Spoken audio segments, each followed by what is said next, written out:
Pin and cross is when one or more fingers pin an object of interest and another finger crosses a radial line target to issue a contextual command. Targets can be crossed in either direction for different commands, and since the pinned finger doesn't move, the object can still be dragged without special modes.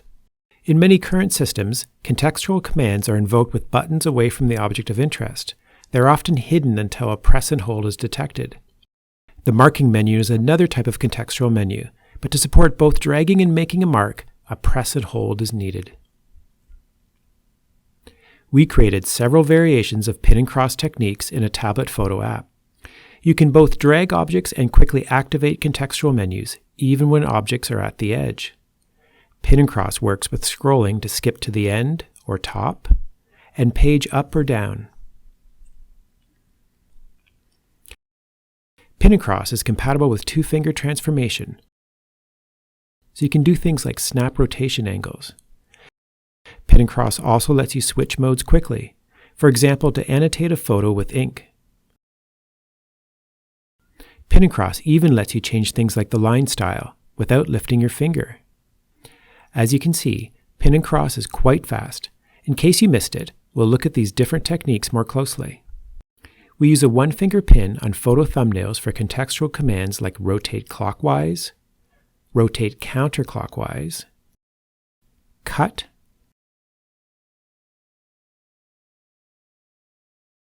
or to enter photo selection mode. In selection mode, pin and cross can be used to deselect a photo or exit selection mode.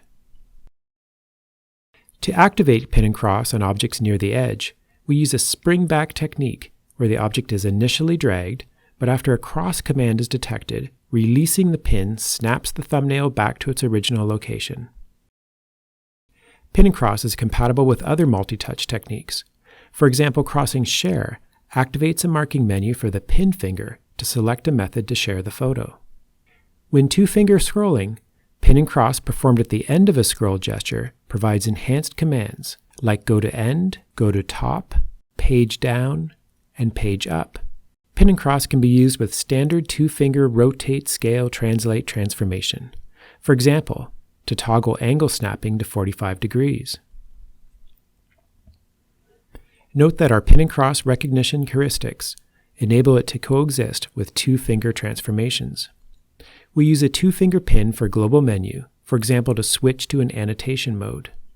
While drawing, a segmented pin and cross target modifies attributes in drawing mode, for example switching from freehand line to a straight line to a rectangle and back to freehand. Similarly, drawing attributes can be adjusted mid-drawing, like stroke width,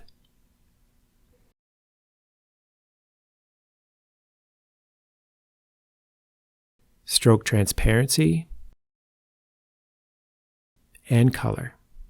The first of two experiments examined pin and cross characteristics with 16 crossing targets arrayed around a pin location. There were 4 canonical tasks: one-finger pin, two-finger pin,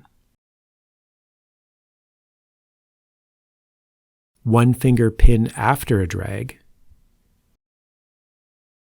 and two-finger pin after a drag.